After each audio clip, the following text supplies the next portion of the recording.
Hello dear students welcome back to education inspire YouTube channel. So पिला माने आज हम डिस्कशन करवा तुम लाइफ साइंस बही गोटे इंपोर्टेंट टॉपिक जार नेम हूँ वंशानुक्रम और विवर्तन। सो ये टॉपिक रे पिला आमे क्षुद्र उत्तरमूलक प्रश्न उत्तर 2 मार्क विशिष्ट तुम इंपोर्टेंट क्वेश्चन आंसर डिस्कशन करवा कौन सब रही टॉपिक रो कौन सब इंपोर्टेंट क्वेश्चन आसीपे परीक्षा तुम विशेष भाव में सहायक हम से गुड़िक पिला डिस्कसन करवा। तो चलते पिला वीडियो को स्टार्ट करवा। क्वेश्चन नंबर 1 देती पिला वंशानुक्रम क्या कहुए यार उत्तर हूँ पिले ना केतक दृश्य रूपी व लक्षण प्ररूपी गुण पीढ़ी पर पीढ़ी आम प्रकटित होता यह वंशानुक्रमक अथवा वंशगति कहुए हेरिडिटी बोली कहुए।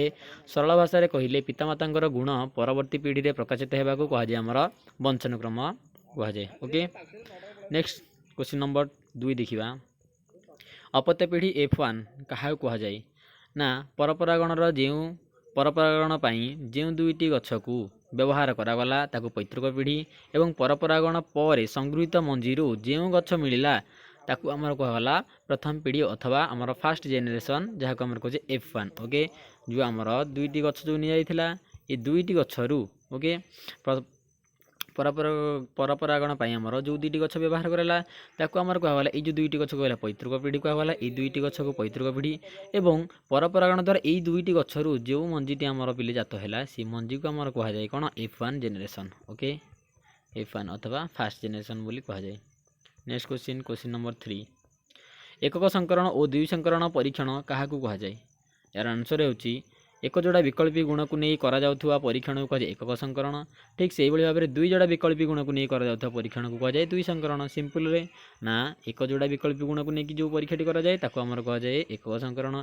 ठीक से भाव में दुई जोड़ा आमर जो विकल्पी गुण को जो परीक्षा नहीं कराए ताको आमर कहुए द्वि संकरण। एक अच्छी बोली एकक संकरण दुई आमर द्वि संकरण। ओके नेक्स्ट क्वेश्चन नंबर 4 देखा ना जैव विवर्तन क्या कहुए है जैव विवर्तन क्या कहुए यार आंसर होची विवर्तन होची आग को बढ़िबार एक प्रक्रिया जहाँ अपरिवर्तनीय। ओके जहाँकि आम चेंज हम ना यह अति मंथर और निरवच्छिन्न भाव में चले होता है अथवा कंटिन्यूअसली भाव में सेटा आमर स्टेप बाय स्टेप आगु आगु सेमती होता है ना प्राणी और उद्भिद होता विवर्तन को आमर पिले जैव विवर्तन बोली कहुए। बुझी होची ना आमर जो जीव मानकर विवर्तन माने कौन ना विवर्तन होची आगू बढ़िबार गोटे प्रक्रिया जहाँ अपरिवर्तनीय अथवा चेंज हम ना यह अति मंथर एवं निरवच्छिन्न भाव में होता है। सो प्राणी और उद्भिद मानक ठारे होउथुवा यही जो विवर्तन को आमर कहुए कौन ना जैव विवर्तन बोली कहुए। ओके नेक्स्ट देखा ना समजात अंग क्या कहुए 5 नंबर समजात अंग क्या कहुए यार उत्तर होची ना जो समस्त अंगर मौलिक गठन शैली सूक्ष्म गठन भ्रूण विकासगत उद्भव तथा विकासक्रम मान सामान रही है। भलसे मन रख ना जो समस्त अंग जो अंग गुड़िकर गठन शैली ता सहित सूक्ष्म गठन एवं भ्रूण विकासर उद्भव तथा विकासक्रम गुड़िक सामान रही है से हीपरि अंग को आम कहुए समजात अंग। ओके समजात अंग बुझी हम ना क्या कहुए आउ थे कही रखुची ये ना जो समस्त अंग गुड़िकर ना मौलिक गठन शैली एवं सूक्ष्म गठन भ्रूण विकासगत उद्भव तथा विकासक्रम गुड़िक आमर सामान रही है से गुड़िक आमर कहुए समजात अंग बोली कहुए। उदाहरण कौन देखा ना बादुड़ीर डेणा बिराड़ीर पंजा सील और तिमी आदि जलचर प्राणी मानकर पहरवा व्यवहृत होता पक्ष ता सहित घोड़ार गोड़ और मनीषर हाथ आदि एगुड़िक हूँ पिले समजात अंग। भलसे मन रखिए एगुड़िक पिले क्वेश्चन तुम आसो घोड़ार गोड़ आमर एटा क्यों अंग ना समजात अंग। ठीक से मनीषर हाथ आदि अंग गुड़िक आमर कौन ना समजात अंग। ओके नेक्स्ट क्वेश्चन नंबर 6 देखा अनुरूपी अंग क्या कहुए अनुरूपी अंग क्या कहुए ना यार उत्तर होची जो अंग गुड़िकर कार्य एक प्रकार मात्र सेगुड़िकर गठन शैली बा सूक्ष्म गठन भ्रूण विकासगत उद्भव तथा विकासक्रम अनेक पार्थक्य रही है से ही अंग गुड़ी कहुए अनुरूपी अंग। ओके पूर्वटारे आम कौन पढ़ी ना सेगुड़िकर गठन मौलिक गठन शैली सूक्ष्म गठन और भ्रूण विकासगत उद्भव गुड़िकर आमर सामंजस्य अथवा सामान परिलक्षित होता है। सामान थे आम कहुला कौन समरूपी अंग असमान थे आम कहुए अनुरूपी अंग। यार उदाहरण कौन ना पतंगर डेणा विहंगर डेणा आउ कौन बादुड़ीर डेणा। ओके नेक्स्ट क्वेश्चन देखा अवशेषांग क्या कहुए है अवशेषांग क्या कहुए ना अनेक प्राणी मान शरीर में एपरी किसी अंग रही जहाँ किसी व्यवहार ନାହିଁ ବା ଏପରି କିଛି ଆମର ପାର୍ଟସ୍ ଅଛି ଅଙ୍ଗ ଅଛି ଯାହାର ବ୍ୟବହାର ଆମର ଆଦୌ ହୋଇନଥାଏ। ଏହି ଅଙ୍ଗ ଗୁଡ଼ିକ ସୁଦୂର ଅତୀତରୁ ହୁଏତ କାର୍ଯ୍ୟକ୍ରମ ଥିଲା, କିନ୍ତୁ ପରବର୍ତ୍ତୀ ସମୟରେ ପ୍ରାଣୀର ପରିବେଶ ଅନୁଯାୟୀ ଚଳନର ପରିବର୍ତ୍ତନ ହେତୁ ଅଙ୍ଗଟି ଅକାମ ହୋଇଯାଇଛି। ଶରୀରରୁ ସମ୍ପୂର୍ଣ୍ଣ ଅଦୃଶ୍ୟ ହେବା ପୂର୍ବରୁ କିଛି ଅଂଶ ରହିଯାଇଛି, ସେଗୁଡ଼ିକୁ ଆମର କୁହାଯାଏ ଅବଶେଷାଙ୍ଗ। ଉଦାହରଣ ମଣିଷର ଆପେଣ୍ଡିକ୍ସ। ଯେଉଁ ମଣିଷ ଶରୀରରେ ଏଇଠି ଆମର ଗୋଟେ ଆପେଣ୍ଡିକ୍ସ ଟାଇପ୍ର ଅଛି ହେଲା।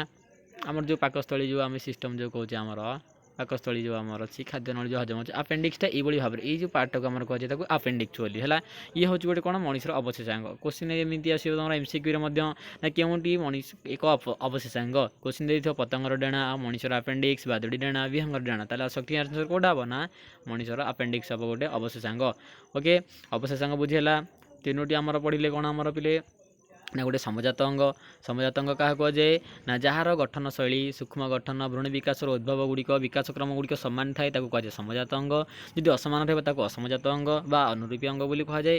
ଅବଶେଷାଙ୍ଗ କାହାକୁ ଯେଉଁ ଅଙ୍ଗ ଗୁଡ଼ିକ ଏପରି କିଛି ଅଙ୍ଗ ଅଛି ଯାହାକି ଆଗରୁ ଆମର ବ୍ୟବହାର କରାଯାଉଥିଲା ମାତ୍ର କିଛି ବର୍ତ୍ତମାନ ତାର ବ୍ୟବହାର ଆଉ ନାହିଁ, ତାକୁ ଆମର କୁହାଯାଏ ପିଲେ ଅବଶେଷାଙ୍ଗ।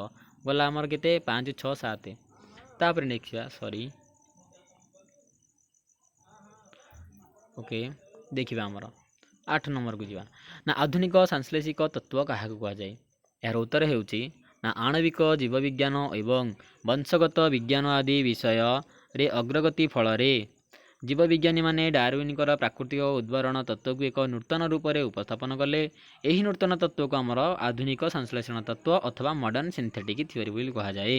ବୁଝି ହେଉଛି ନା ଆମର ଯେଉଁ ଆଣବିକ ଜୀବବିଜ୍ଞାନ ଏବଂ ବଂଶଗତ ବିଜ୍ଞାନ ଆଦି ବିଷୟର ଅଗ୍ରଗତି ଫଳରେ ମାନେ ଡେଭଲପମେଣ୍ଟ ହେବା ଦ୍ୱାରା ଆଗକୁ ବଢ଼ିବା ଦ୍ୱାରା ପରବର୍ତ୍ତୀ ସମୟରେ ଜୀବବିଜ୍ଞାନୀମାନେ ଡାରୱିନଙ୍କର ଯେଉଁ ପ୍ରାକୃତିକ ଉଦ୍ଭରଣ ତତ୍ତ୍ୱକୁ ସିଏ ଏକ ନୂଆ ରୂପରେ ସେ ଉପସ୍ଥାପନ କରିଥିଲେ, ଯାହାର ନାଁକୁ ଚେଞ୍ଜ କରାଯାଇକି ଆମର କରାଗଲା କ'ଣ ତାକୁ ଆଧୁନିକ ସଂଶ୍ଳେଷଣ ତତ୍ତ୍ୱ ଅଥବା ମଡର୍ଣ୍ଣ ସିନ୍ଥେଟିକ୍ ଥିଓରି। କ୍ୱେଶ୍ଚିନ୍ ଆସିବ ମଡର୍ଣ୍ଣ ସିନ୍ଥେଟିକ୍ ଥିଓରି ଆମର କିଏ ପ୍ରତିପାଦନ କରିଥିଲେ ନା ଚାର୍ଲସ ଡାରୱିନ କରିଥିଲେ। ଓକେ, ନେକ୍ସଟ ଆସିବ ବିଭେଦାୟନ କାହାକୁ କୁହାଯାଏ। ବିଭେଦାୟନ କାହାକୁ କୁହାଯାଏ? ଏହାର ଉତ୍ତର ହେଉଛି ନା ବିଭିନ୍ନ ପ୍ରାକୃତିକ କାରକର ପ୍ରଭାବରେ ଜିନ୍ରେ ପରିବର୍ତ୍ତନ ଦେଖାଯାଏ। ଜିନ୍ ମାନଙ୍କର କ୍ରୋମୋଜୋମ୍ରେ ତ୍ରୁଟି ବିଚ୍ୟୁତି ଏବଂ ଜିନୀୟ ପୁନର୍ବିନ୍ୟାସ ଯୋଗୁଁ ମଧ୍ୟ ପରିବର୍ତ୍ତନ ଘଟିଥାଏ। ଏହିସବୁ ପରିବର୍ତ୍ତନକୁ ଆମର ସାମୂହିକ ଭାବରେ ବିଭେଦାୟନ ଅଥବା ଭ୍ୟାରିଏସନ୍ ବୋଲି କୁହାଯାଏ ହେଲା। ନେକ୍ସଟ ଦେଖିବା କ'ଣ ପିଲା ଆମର ନା ଜୀବନ ସଂଗ୍ରାମ କାହାକୁ କୁହାଯାଏ। ଜୀବନ ସଂଗ୍ରାମ ଓକେ ନା ଷ୍ଟ୍ରଗଲ୍ ଫର୍ ଏକ୍ଜିଷ୍ଟେନ୍ସ କାହାକୁ କୁହାଯାଏ ନା ପ୍ରତ୍ୟେକ ଜାତିର ଜୀବ ସଂଖ୍ୟା ମୋଟାମୋଟି ସୀମିତ ଥାଏ। ଖାଦ୍ୟ, ବାସସ୍ଥାନ, ଉପଯୁକ୍ତ ସଙ୍ଗିନୀ ପାଇଁ ପ୍ରତ୍ୟେକ ଜୀବକୁ କଠିନ ସଂଗ୍ରାମ କରିବାକୁ ପଡ଼ିଥାଏ। ଏହାକୁ ଆମର କୁହାଯାଏ ଜୀବନ ସଂଗ୍ରାମ, ଲାଇଫ୍ କ'ଣ ନା struggle for existence. Okay, Hope ସମସ୍ତେ ବୁଝିପାରୁଥିବ ପିଲାମାନେ ହେଲା। ଓଭରାଲ୍ ଆଉ ଥରେ ଡିସ୍କସନ୍ କରିଦେବା ନା ପ୍ରଥମଟା ପଢ଼ିଲେ ଆମେ ପିଲେ ବଂଶାନୁକ୍ରମ କାହାକୁ କୁହାଯାଏ, ଯେଉଁଟା ପିଢ଼ି ପରେ ପିଢ଼ି ଆମର ପରିବର୍ତ୍ତନ ହୋଇଥାଏ। ପିତାମାତାଙ୍କର ଯେଉଁ ଗୁଣଟା ପରବର୍ତ୍ତୀ ପିଢ଼ିରେ ପ୍ରକାଶିତ ହୋଇଥାଏ ତାକୁ ଆମର କୁହାଯାଏ ବଂଶାନୁକ୍ରମ।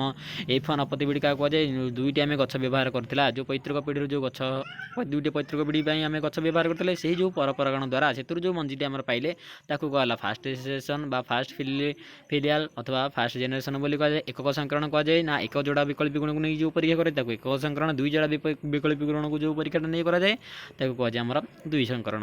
ଓକେ, ନେକ୍ସଟ କ'ଣ ଯାଇଗଲା ଆମର ନା ଜୈବ ବିବର୍ତ୍ତନ କାହାକୁ କୁହାଯାଏ ନା ବିବର୍ତ୍ତନ ହେଉଛି ଗୋଟେ ଆଗକୁ ବଢ଼ିବା ପ୍ରକ୍ରିୟା। ଏହା କ'ଣ ଆମର ନିରବଚ୍ଛିନ୍ନ ଭାବରେ ଚାଲୁ ରହିଥାଏ ବା ଅପରିବର୍ତ୍ତନୀୟ। ଏହାକୁ ଆମର କୁହାଯାଏ ପ୍ରାଣୀ ଉଦ୍ଭିଦରେ ଦେଖାଉଥିବା ଏହି ବିବର୍ତ୍ତନକୁ କୁହାଯାଏ ଜୈବ ବିବର୍ତ୍ତନ।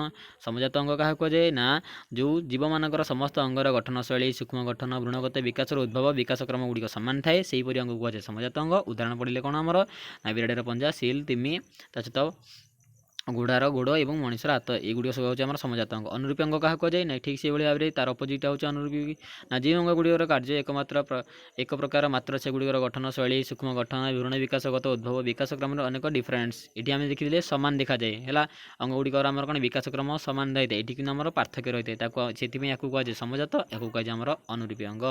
ଅବଶେଷାଙ୍ଗ କାହାକୁ କୁହାଯାଏ ନା ଅନେକ ପ୍ରାଣୀମାନଙ୍କର ଶରୀରରେ ଏପରି କିଛି ଅଙ୍ଗ ଅଛି ଯାହା ଗୁଡ଼ିକ ଆମେ କ'ଣ ବର୍ତ୍ତମାନ ଆଗରୁ କାର୍ଯ୍ୟକ୍ରମ ଥିଲା କିନ୍ତୁ ପରବର୍ତ୍ତୀ ଶ୍ରେଣୀରେ ତାକୁ କାର୍ଯ୍ୟକ୍ରମ କରାଯାଉ ନାହିଁ, ୟାକୁ କୁହାଯାଏ ଆମର କ'ଣ ଅବଶେଷାଙ୍ଗ। ଏଇଟା ହେଉଛି ଏକ୍ଜାମ୍ପଲ୍ ହେଉଛି ମଣିଷର ଆପେଣ୍ଡିକ୍ସ।